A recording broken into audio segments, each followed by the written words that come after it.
마태복음 4장 1에서 11절 마귀의 시험을 이기신 예수님이라는 말씀의 제목으로 함께 은혜의 말씀을 드리겠습니다. 예수님의 시험의 내용을 이렇게 반복적으로 여러 번 말씀드리는 것은 이 내용이 중요하기 때문에 그래요. 우리가 어떤 내용은 굉장히 빠르게 이야기하고 지나갈 수가 있지만 중요한 것은 반복해서 얘기하고 또 반복해서 들어야 되고 반복해서 배워서 세밀하게 말씀을 이해하는 게 중요할 수 있습니다. 그래서 반복되는 내용들이 이 마태복음 4장의 예수님의 시험 장면에서 굉장히 많아요. 했던 말을 또 하기도 하고 또 했던 내용을 또 하는 것 같기도 하고 그런 내용들이 많습니다. 그런데 유독 왜 마태복음 4장 1절에서 왜 이렇게 전진을 못하고 계속 반복을 하고 있는가 하면 마태복음이 가지는 가장 중요한 부분이 바로 여기에 있어요. 그러니까 마태복음의 핵심은 십자가의 죽으심이 아니라 예수 그리스도께서 승리하심, 승리자, 영광의 왕이시라는 게 중요하죠.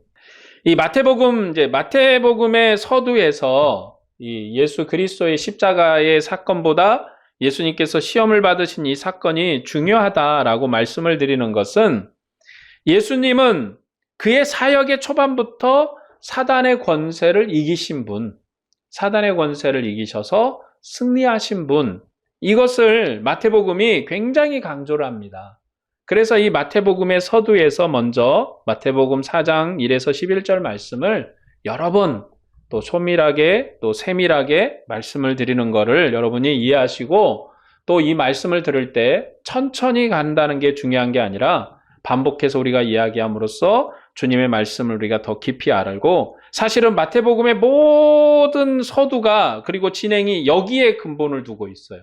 예수님이 마귀의 시험을 이기셨다. 여기에 마귀는요, 그냥 단순한 어떠한 존재로서의 마귀가 아니라 마귀의 왕국, 사탄의 왕국을 대표하는 마귀예요.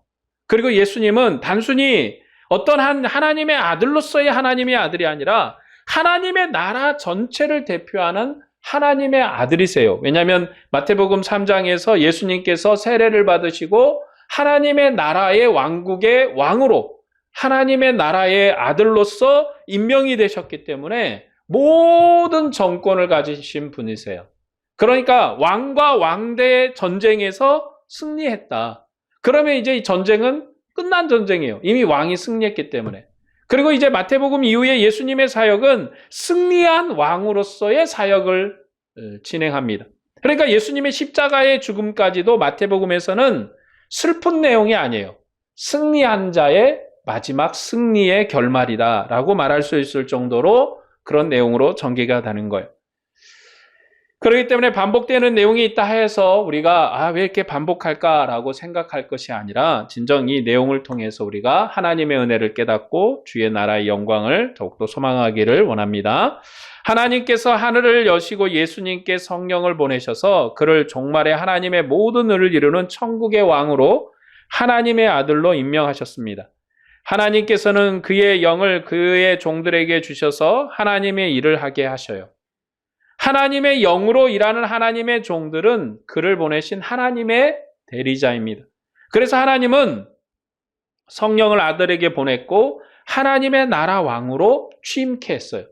그래서 마태복음 3장에서 성령이 임했다는 것은 삼위일체에 대한 얘기가 아니라 하나님의 영을 보내서 하나님의 일을 대리케 한 자임을 증명하는 성령이에요.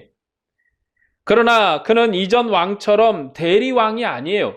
대신 통치하는 왕이에요. 그는 하나님 자신이고 하나님의 형상입니다. 예수님께서는 하나님의 자신인 것은 아들과 아버지는 같기 때문에 그래요. 아들과 아버지는 같아요. 아들은 아버지의 전부예요. 우리식으로 얘기하면 우리는 좀 그런 개념이 없지만 히브리 개념은요, 아버지와 아들은 하나예요. 왜냐하면 유대인들에게 아들은 아버지의 자리를 하는 자로서의 하나예요. 그러니까 아버지는 사라지겠지만 아버지를 대신한 자리에 아들이 서서 하나님을 경배해요. 그리고 그 아들이 죽어서 또 새로운 아들이 서서 하나님을 경배합니다.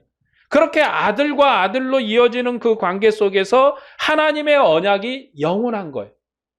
유대인들에게서 아브라함이 우리 조상이라는 것은 단지 우리의 조상이 위대해 짱이야 이런 얘기를 하는 것이 아니라 바로 내가 아브라함이에요. 내가 아브라함이에요. 유대인들에게서 우리 조상이 아브라함이다라는 이 주장은 우리 조상은 훌륭한 어떤 그런 굉장히 존경할 만한 분이야 이런 얘기를 하려고 하는 것이 아니라 나는 아브라함의 후손이고 아브라함의 아들이고 그 아브라함이 있었던 자리가 바로 내가 있었던 자리예요.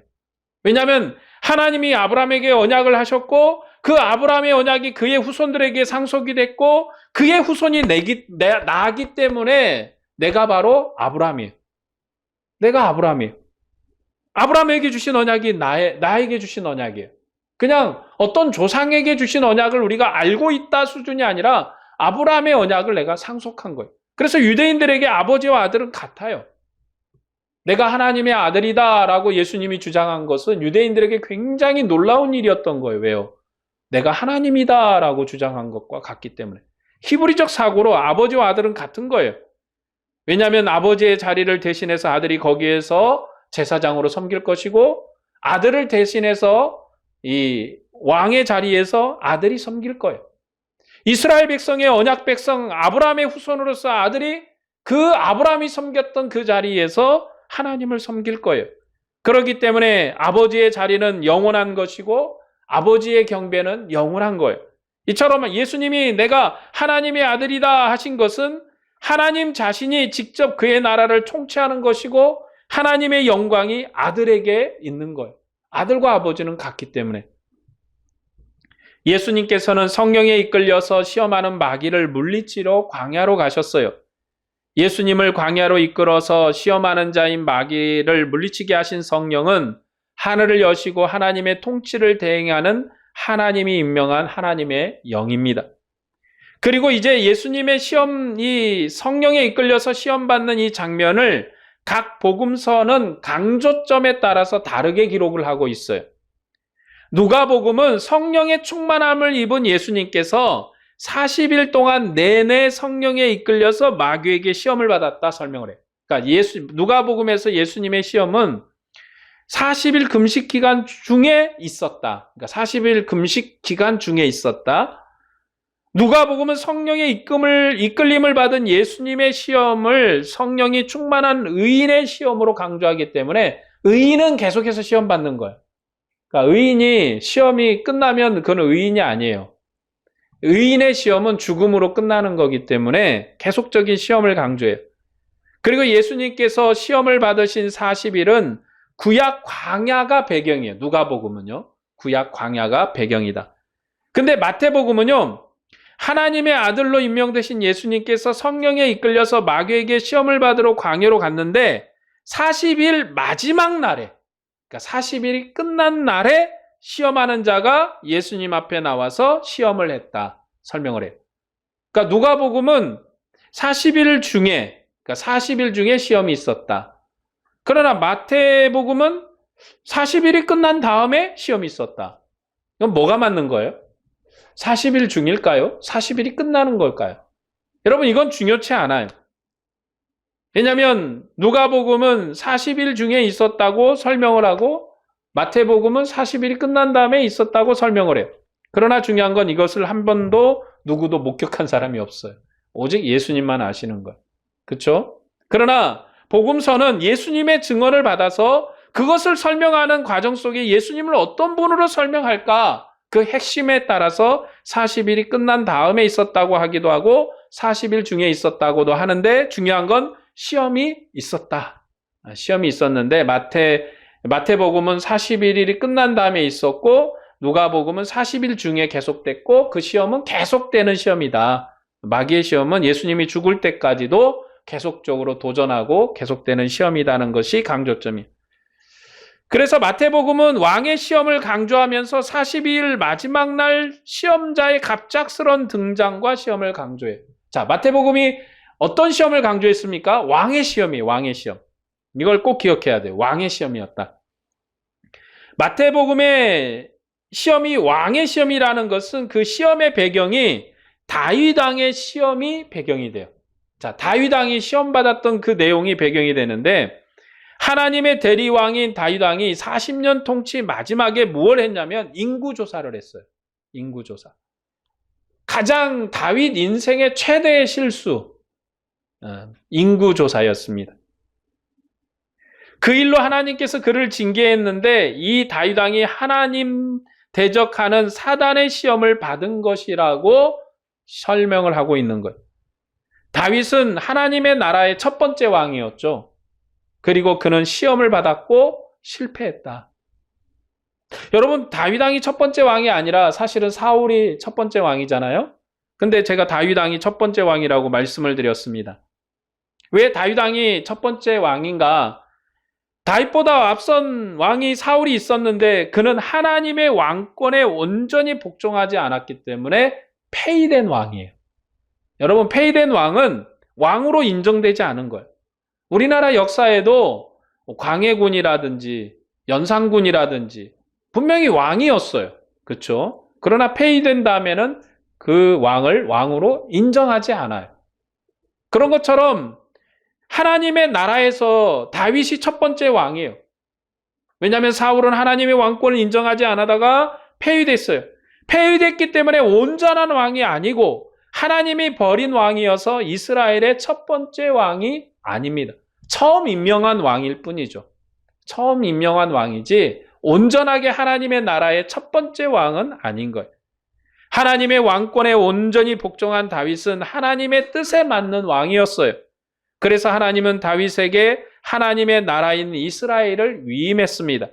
그뿐만 아니라 하나님께서 그의 아들을 하나님의 아들로 삼고 하나님의 집을 짓게 하심으로 그 나라를 영원케 하셨습니다. 구약에서 다윗의 나라가 하나님의 나라예요. 다윗과 그의 아들 솔로몬의 40년 통치는 영원한 왕조의 확증이에요. 그러니까 다윗도 40년을 통치하고 솔로몬도 40년을 통치해요. 통치하게 하심, 이렇게 40년을 통치하게 하심이 하나님이 세우신 영원한 왕조인 것을 확증해요. 그래서 40이라는 숫자가 굉장히 중요한 의미를 가지고 있어요. 성경은요, 그 묵시문학 영향이 굉장히 커요. 특별히 선지서 같은 경우는 묵시문학, 가장 대표적인 묵시문학 성경이 다니엘서, 에스겔서 이런 성경들이 묵시문학적인 성경이거든요. 그리고 요한계시록도 묵시문학의 영향을 굉장히 많이 받았고 그리고 묵시문학의 형태를 띠고 있습니다. 그래서 이 요한계시록 같은 데는 비유 얘기가 많이 나오잖아요. 뭐 사자도 등장하고 뭐 일곱 뿔이 달린 용도 등장을 하고 뭐 이런 것들이 등장하는 게 이런 묵시문학의 영향입니다. 그처럼 이 40이라는 숫자는 영원한 통치를 의미해요. 그래서 예수님이 40일간 금식하시고 그리고 이스라엘 백성이 광야에서 40일이 있었고 뭐 모세도 금식하러 40여일 올라갔고 이스라엘은 아까 40일이 아니라 40년을 광야에 있었죠. 40이라는 숫자에 굳이 이렇게 마치고 있다는 걸 볼 수 있죠. 다윗 왕의 40년 통치 마지막 때 사탄이 다윗을 격동했어요. 성경에 보면 사탄이 다윗을 격동했어요. 그래서 뭐 했어요? 인구 조사를 하기 위해서 국력으로, 그러니까 나라의 군사 권력으로 하나님을 대신하는 반역을 했어요. 여러분, 이스라엘 나라는 하나님의 나라예요. 누가 지키세요? 하나님이 지키세요. 누가 싸우세요? 하나님이 싸우세요. 누가 승리케 하십니까? 하나님이 승리케 하세요. 이스라엘은 철저하게 이 훈련을 받아야 돼요. 왜냐하면 이스라엘이라는 나라는 하나님의 나라고 하나님을 의지해야 될 나라고 하나님만 바라봐야 될 나라예요. 굉장히 멍청한 나라죠. 정말 미련한 나라 아니겠습니까? 그런데 다윗이 40년 통치 후에 가만 생각해 보니까 우리나라 인구가 얼마나 되지? 여러분 인구 조사를 했다는 것은 나라의 국력을 알아본 거예요. 군사력은 얼마나 보유할 수 있을까? 생산력은 얼마나 될 수 있을까? 그래서 얼마나 우리가 앞으로 어떻게 살아갈 수 있지? 우리나라도 여러분 몇 년에 한 번씩은 전체 인구 조사를 하잖아요. 각 가정에 돌아다니면서 살고 있는지 안 살고 있는지 몇 명이나 되는지 다 조사를 해서 통계를 내는 것은 국가 권력을 유지하는 데 가장 중요한 게 인구이기 때문에 그걸 조사하는 거예요. 그러나 이스라엘에게 있어서는 이것이 하나님 앞에 반역인 것은 하나님을 대항하는 거예요. 이스라엘은 하나님이 지키세요. 하나님이 세우셨고 하나님이 인도하셨고 하나님이 가나안 땅을 주셨고 하나님이 그 땅에 소출을 주셨고 그 땅에 살게 하셨고 그 땅에서 생명을 누리게 하셨고 그 땅에서 외적과 침략을 모두 저지하시는 분은 하나님이라고 계속적으로 설명을 해요. 그러니까 멍청하고 미련한 것 같은데 그걸 의지하면 너희는 살 것이지만 그걸 의지하지 않으면 너희는 죽을 것이라고 얘기를 합니다. 세상이 바라볼 땐 참 미련한 거예요. 여러분 막대기 들고 전쟁하는 사람이 어디 있어요? 그런데 이스라엘은 막대기 들고 전쟁을 하잖아요. 사사기 보면. 칼 하나 없어가지고 막대기 들고 전쟁을 해요. 그런데도 승리하더라. 그런데도 이기더라. 그렇게 인구조사를 한 다윗은 자책을 하고 뉘우쳤습니다. 그리고 하나님께서는 아라우나 타작마당에서 다윗이 드린 제사에 하늘의 불로 응답하시고 심판을 멈추셨어요. 그리고 그 자리에 하나님의 성전을 이후에 솔로몬이 세웠습니다. 그러나 다윗의 아들 솔로몬의 반역의 길을 계속적으로 걸었고 회개하지 않아서 나라를 빼앗겼어요. 그러나 하나님께서 다윗에게 하신 언약 때문에 솔로몬도 40년을 통치케 하셔서 영원한 왕조임을 확증케 했습니다. 하나님은 성전이 있는 유대와 베냐민 지파를 다윗의 등불로 남기셨지만 이스라엘은 여로보암에게 다 주었어요.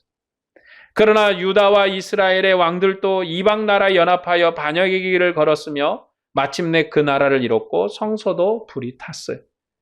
하나님께서는 이스라엘의 왕이 되시고 온 세상을 통치하시는 하나님의 은은 이스라엘의 조롱이 되고 말았어요.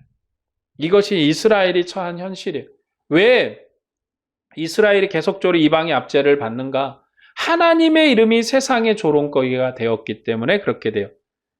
그런데 하나님께서는 충실한 남은 자들의 간절한 소망을 이루기 위해서 그의 아들을 다윗의 후손으로 출생시켰습니다. 그는 종말에 하나님의 모든 의를 이루시는 하나님의 아들이세요. 하나님께서는 시험하는 사탄을 물리쳐서 하나님의 모든 의를 이루기 위해서 성령으로 예수님을 광야로 이끌었어요. 하나님의 나라 첫 왕인 다윗의 40년 통치 영광의 마지막에 시험했던 사탄은 종말의 천국의 왕의 시험 기간인 40일 마지막에 나타나서 예수님을 시험을 했어요. 왜 마태복음이 40일 마지막이라고 얘기하느냐면 바로 이 다윗 왕의 통치 마지막에 40년 그 무렵에 다윗이 충동함을 받아서 인구 조사를 했던 그 일을 배경으로 설명을 해요. 그때 다윗은 성공을 했어요? 실패를 했어요? 실패했잖아요. 그런데 예수님께서 다윗의 후손으로 오셨어요. 다윗의 후손으로 오셨다는 것은 다윗 왕도 실패했고 솔로몬도 실패했고 그 솔로몬 왕 이후의 모든 왕들도 하나님을 순종하고 하나님을 따르는 일에 다 실패했거든요. 어느 왕도 성공한 왕이 없어요. 그런데 마지막에 다윗의 후손으로 오신 예수, 하나님의 아들인 그분은 이제 40일 마지막에 시험에서 승리했다, 이기셨다. 이 얘기를 마태복음이 우리에게 계속 강조해서 그리고 굉장히 힘을 줘서 얘기를 합니다. 사탄은 예수님을 세 가지로 시험했죠. 돌로 떡이 되게 해라, 성전 꼭대기에서 뛰어내려라, 내게 절하라, 이렇게 시험했습니다. 그런데 두 번째와 세 번째의 순서가 마태복음과 누가복음이 달라요. 이것은 왜 다른가? 마지막 시험이 강조점입니다. 그러니까 첫 시험이 강조점이 아니라 마지막이 강조점이. 그러니까 마지막 시험을 무엇을 했느냐? 그것이 복음서의 결을, 성격을 달리합니다. 그러니까 누가복음은 어디가 강조점이겠어요? 성전 꼭대기에서 뛰어내려라. 그러면 하나님이 너를 지킬 것이다. 의인은 지속적으로 시험을 받는 거예요. 지속적으로 도전을 받아요.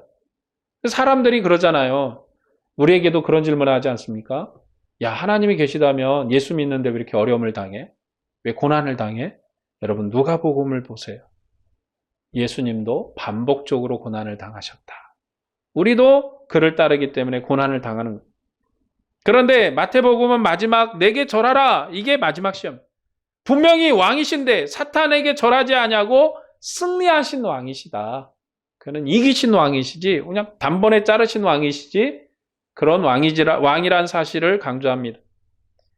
마가복음은 40일이라는 금식 기간에 시험이 있었다는 얘기는 있어요. 그러나 금식과 시험의 내용은 얘기하지 않아요. 마가복음 어떤 시험을 받았는지 말씀하지 않아요. 그리고 시험의 항목이 세 가지인 것은 셋이라는 숫자가 확실한 숫자이기 때문에 3번 시험을 받았다. 그것은 확실한 시험을 받았다. 아까도 얘기했듯이만 이것은 묵시문학의 배경 때문에 그래요. 7이라는 숫자라든지 왜 사탄의 숫자가 666입니까? 7은 여러분 그 창조의 완전 숫자잖아요. 근데 7이 못 미쳤잖아. 근데 못 미친 숫자가 몇 번이나 있어요? 3번이나 있잖아요. 그러니까 완전한 미완의 숫자인 거죠. 미완성의 숫자가 6이에요. 창조는 7일이고 창조되기 직전에 6일이잖아요. 여러분 3번이 있었다는 것은 증인을 세워도 두세 증인, 그러니까 2명 이상의 증인은 확실한 증인이에요. 율법에 근거해서. 그래서 3이라는 숫자가 굉장히 중요해요. 그리고 예수님이 죽으시고 무덤에 며칠이 있었어요? 3일 계셨어요. 여러분 5일 있을 수도 있잖아요. 6일을 있을 수도 있잖아요. 7일을 있을 수도 있잖아요. 근데 3이라는 숫자에 맞춰진 것은 확실한 죽음, 확실한 죽음으로 돌아가셨다. 그래서 3이라는 숫자는 확실한 죽음에 관한 얘기예요.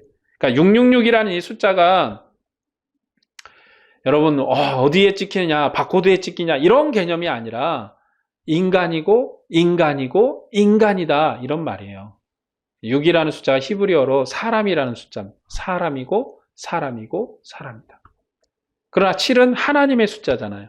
완전한 하나님이시고 하나님이시고 하나님이시고 3번 반복한 거지 666에 맞춘 게 아니에요.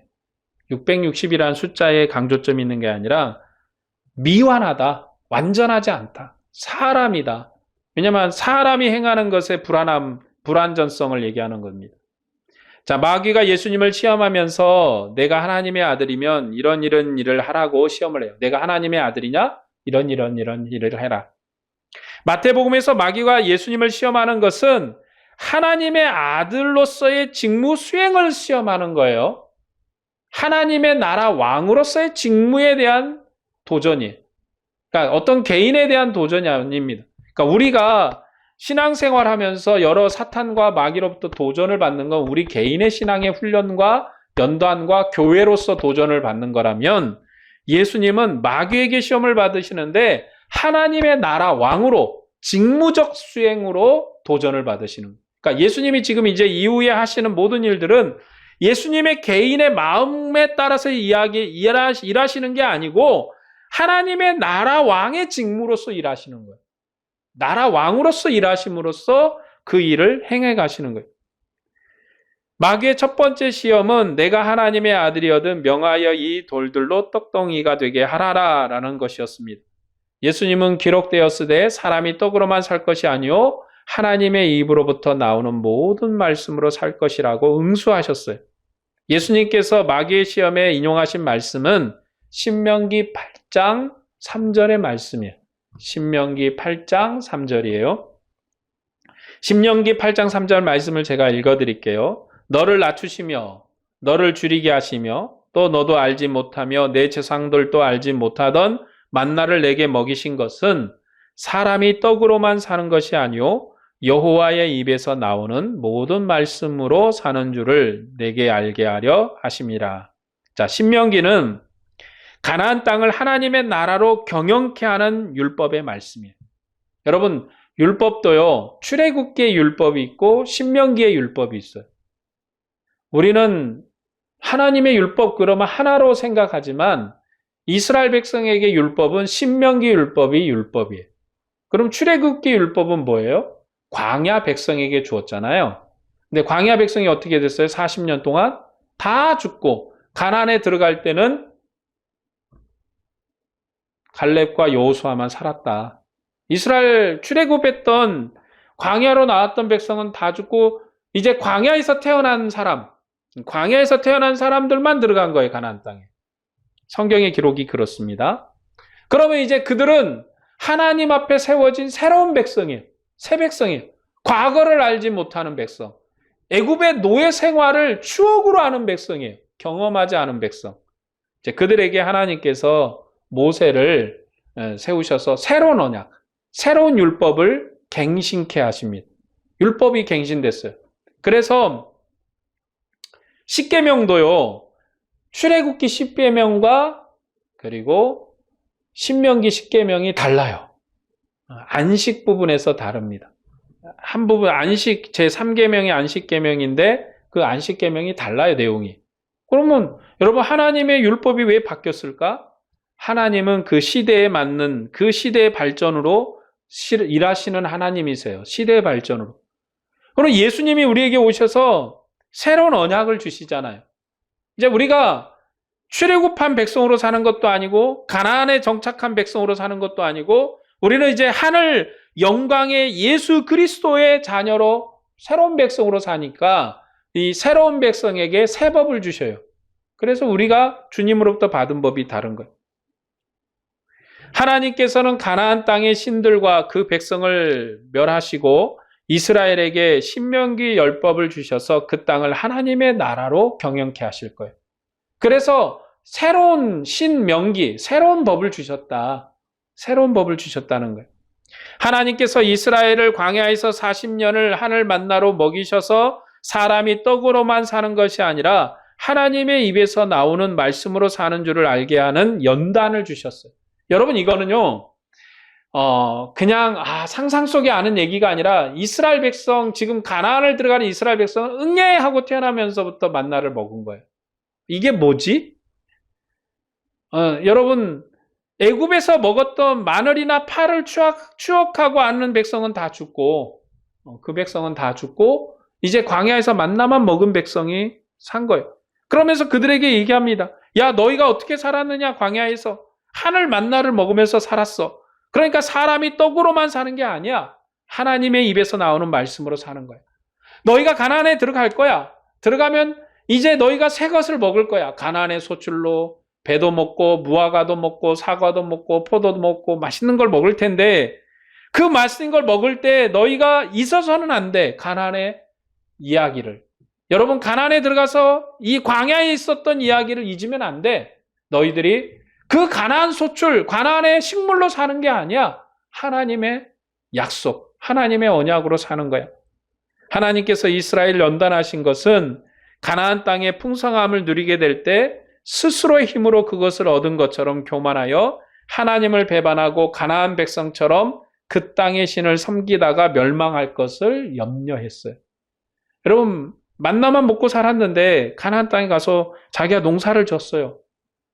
그랬더니 막 포도도 열리고 무화과도 열리고, 와, 내가 얼마나 수고해서 이렇게 많은 걸 얻었는가 하고 먹고 마시고.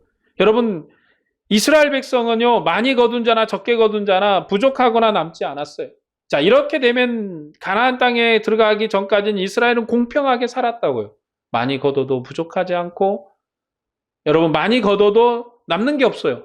적게 거둬도 부족한 게 없어요. 그러니까 많이 거둘 이유도 없고 적게 거둘 이유도 없고 적당히 거두면 되는 거죠. 그러나 이제 가나안에 들어가면 얘기가 달라져요. 수고와 노력에 따라서 소출의 양이 달라지고, 그로 인해서 부한 자가 나오고 가난한 자가 나와요. 그럼 이스라엘은 당연히 부한 자가 가난한 자를 돌보고, 이제 가나안 땅에서 했던 일들, 하나님이 하셨던 일을 이스라엘 백성이 가나안에 가서 스스로가 하나님의 언약 안에 서서 해야 돼요. 가난한 자들을 돌봐야 되고 그들에게 필요한 것을 채워야 됩니다. 그런데 부자들을 풍성하게 대해서, 야, 이게 내 노력이야. 내 수고 때문에 된 거야. 내가 열심히 살았으니까 이렇게 된 거지. 내가 열심히 노력했으니까 이렇게 된 거지 하고 하나님을 잊어버릴까 염려했습니다. 가나안 땅의 신들은 바알과 아스다롯이에요. 가나안의 신이 바알과 아스다롯인데 생산과 불을 주관하는 신입니다. 남신은 바알이고 여신은 아스다롯이에요. 자, 바알의 뜻은 주인이라는 말이에요. 바알을 섬겨서 그 도움으로 생산과 부를 소유한 자가 바알의 아들이며 그 땅의 주인이에요. 그러니까 세상은 바알에게 속했어요.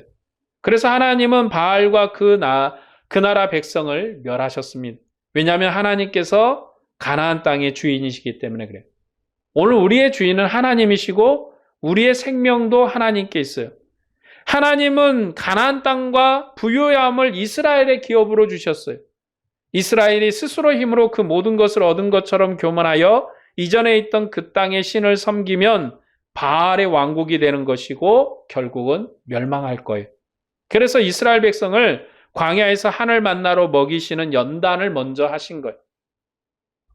첫 번째 시험은 시험하는 자가 사탄이 하나님의 모든 의를 이루는 하나님의 아들이신 예수님께 그가 세울 천국을 바알의 나라처럼 세워라. 스스로 해결해서 바알의 나라처럼 되라. 여러분, 세상은 먹는 게 신이에요. 물질이 신이에요. 지금까지 그래요. 여러분, 부자가 세상의 주인이에요. 부 있는 자가, 권세 있는 자가 세상의 주인이에요. 그래서 이 사탄이 지금 너도 그것처럼 해라는 거죠. 너는 하나님의 나라의 통치를 대항하는 하나님의 아들이니까 너의 권능으로 돌을 명해서 떡덩어리가 되게 해서 스스로 주림을 면해라. 그러면 내가 주인인 나라, 네가 주인인 나라를 세워라. 스스로 이 굶주림을 면해서 네가 할 수 있는 나라를 세워라. 그런데 예수님이 세우실 나라는 자기의 나라가 아니라 이스라엘의 다윗이 실패하고 다윗의 후손 왕들이 실패했던 영광스러운 하나님의 나라를 회복하는 게 예수 그리스도의 사명이세요. 자기의 나라를 세우는 게 목적이 아니야. 지금까지 하나님이 통치하는 이 예수 그리스도께서 우리에게 주시고 통치하는 이 나라는 아버지의 나라예요. 아버지의 나라를 이제 하나님의 아들 예수 그리스도께서 십자가의 시험을 이기시고 부활하셔서 하나님의 보좌 우편에 앉으시니까 하나님이 그 나라를 아들에게 주셔버렸어요. 상속했죠. 완전히 주셔버렸어요. 그러니까 아버지의 나라가 아들의 나라가 된 거예요. 그러나 지금 예수님께서 오셔서 시험 받으시는 이때는 아버지의 나라를 온전케 하는 게 아들의 사명이에요. 아버지의 나라를 새롭게 하고 아들의 나라로 하나님의 영광스러운 나라로 온전하게 하는 게 아들의 사명이에요. 그래서 예수님께서는 시험하는 자를 기록된 하나님의 말씀으로 이긴 거예요. 하나님의 모든 의를 이루시는, 지금 예수님께서는 자기의 의를 이루러 오신 분이 아니에요. 하나님의 의를 이루러 오신 분이에요. 이게 예수님의 시험의 가장 핵심적인 내용이에요. 계속해서 여러분 말씀드리는 하나님의 의, 다윗이 실패하고 이스라엘이 실패하고 그리고 이스라엘의 왕들의 후손의 왕들이 실패했던 하나님의 의, 율법이 실패했던 그 하나님의 의를 예수님께서 새로운 의로 이루시기 위해서 오신 거예요. 그래서 하나님의 아들로 임명되신 예수님께서는 오직 기록된 하나님의 언약의 말씀으로 사단을 물리치십니다. 왜냐하면 하나님의 모든 의는 하나님의 언약하신 말씀의 신실함이기 때문에 그래요. 하나님의 말씀의 신실함이에요. 그래서 이스라엘이요, 바보 같아도 그 바보 같은 걸 따라야 돼요. 야, 군대 두지 마. 말의 힘을 의지하지 마. 여러분, 전쟁을 의지하지 마. 하나님을 의지해. 군사를 의지하지 마. 하나님을 의지해. 뭐 세상 군왕들이 보면 저런 미련한 나라가 어디 있어요. 군대를 동원해서 훈련하고 군사 훈련을 하고 최첨단 무기를 가지고 전차를 가지고 막 이렇게 해야 하잖아요. 그런데 하나님만 의지해. 바보 같죠. 그런데 하나님은 그걸 우리에게 요구하시고 이스라엘에게 요구하십니다. 왜냐하면 하나님의 언약의 말씀에 신실하면 하나님이 세상이 알지 못하는, 세상이 깨닫지 못하는 신비한 방법으로 너희를 인도하겠다. 오늘 우리에게도 여전히 이것은 도전입니다. 우리가 어떻게 하나님을 의지하고 살 것인가? 어떻게 우리가 하나님을 의지하고 바라볼 것인가? 하나님의 아들이신 예수님께서 하나님의 언약의 말씀에 매해서 행하신 것처럼 그것이 하나님의 의를 이루시는 거예요. 오늘 말씀을 정리하겠습니다. 예수님은 하늘의 12 천사 군단을 부리실 수 있는 하나님의 아들이세요. 그러나 하나님의 모든 의를 이루기 위해서 범죄한 자기 백성의 종말의 왕으로 임하셨습니다. 그리고 자기 앞에 있는 부활의 승리와 영광을 바라보고 십자가의 죽음을 아버지의 뜻대로 받으셨어요. 아버지께서는 그를 다시 살리셨고 하늘과 땅의 모든 권세를 아들에게 주셨습니다. 모든 민족을 아들에게 복종케 하심으로 아브라함과 다윗에게 약속하신 하나님의 모든 의를 이루셨어요. 아들은 아버지의 뜻을 이루시고 교회를 설립하셨습니다. 교회의 주인은 하나님의 아들이세요. 그는 자신의 피와 살을 새 언약의 양식으로 주시고 죽음을 이기시고 하늘 보좌에서 통치하시는 하나님의 아들이십니다. 이 놀라운 역사를 마귀의 시험을 이기심으로 시작하신 거예요. 그는 세상을 이기신 하나님의 아들이세요. 그가 이기신 세상은 바알의 나라입니다. 그러므로 그리스도의 교회는 바알을 따라서는 안 돼요. 그런데 세상은 여전히 바알의 자녀들이 가득합니다. 물질이 모든 것이라고 생각하고 물질을 가진 자가 세상의 주인이에요. 우리가 세상에서 어떻게 살아갈까 생각하면 얼마나 많은 물질을 가졌는가? 그럼 얼마나 행복할까 생각을 해요. 여러분, 우리는 물질 이꼬르 행복이라고 생각을 많이 합니다. 그러나 하나님은 우리에게 분명히 말씀하십니다. 바알을 따르지 말아라. 여러분, 바알은 물질의 신이에요. 재물의 신이에요. 부의 신이에요. 바알을 섬기지 말래요. 재산을 섬기지 말래요. 예수님도 우리에게 말씀합니다. 하나님과 물질을 동시에 섬길 수 없다. 하나님과 바알을 동시에 섬길 수 없어요. 우리도 하나님을 바라는 그리스도의 자녀입니다. 그러므로 우리도 그리스도께서 가신 그 길을 소망해야 돼요. 우리는 그리스도의 십자가 길을 따라야 합니다. 그리스도의 영광에 참여함으로 하나님의 모든 의를 이루는 백성이 돼야 돼요. 여러분, 우리가 여기서 말씀드리는 건요, 하나님을 따름으로 물질을 버려야 된다고 얘기한 게 아니에요. 여러분, 이스라엘이 부하고 영광을 얻고 승리하는 길은 오직 하나님만을 따르는 거예요. 세상 나라처럼 되면 안 돼요. 물질이 우리의 목표가 돼서는 안 돼요. 돈을 버는 게 우리의 목표가 되는 게 아니에요. 여러분, 하나님을 섬기는 게 우리의 목표예요. 그러면 하나님이 필요를 따라 돕는 은혜로 우리를 도우십니다. 그래서 어떤 이는 물질을 주시고, 어떤 이는 권세를 주시고, 어떤 이는 힘을 주세요. 그럼 우리는 이걸 가지고 뭘 할까? 나의 삶에 떵떵거리고, 봐라, 내가 이런 큰 빌딩을 세웠다. 내가 이렇게 비싼 차를 끌고 다녀. 내가 똑똑한 연구를 하고 공부를 많이 해서 의사가 됐어. 나는 이런 명함 있는 사람이야. 하고 그 일을 하라고 한 거 아니에요. 물질 있는 사람은 물질 없는 사람을 돕고, 여러분, 권세 있는 사람은 그 권세를 가지고 가난한 자를 도울 수 있는 정책을 세우고, 의사가 돼서 명예를 얻었으면 자기만 먹고 사는 게 아니라 자기의 의술로 힘들고 어려운 사람을 도와서 많은 병자들을 돌보고 도와주고 그들에게 어떤 쓸모를 제공할까 고민하고. 여러분, 우리 중에 여전히 돈이 없어서 수술을 받지 못하고 죽는 이들도 있어요. 그럼 내가 의사로서 그 수술을 꼭 돈을 받아야 할까? 어쩔 때는 내가 그 생명을 위해서 내 돈을, 내가 약값을 대고 내가 모든 걸 다 된다 할지라도 내가 할 수 있으면 해볼까? 라는 그런 도전 마음이 있어야죠. 그리스도인은 그렇게 살아가는 거예요. 그게 그리스도인이 사는 방법이에요. 그래서 세상이 바라볼 땐 그건 정말 힘든 거예요. 여러분, 세상은 물질, 바알의 나라인데 물질이 있는 사람이 주인인데 그걸 포기하는 사람을 바라보면서 이 멍청한 사람, 미련한 사람 이렇게 얘기하는 거예요. 이거 어떻게 포기를 해?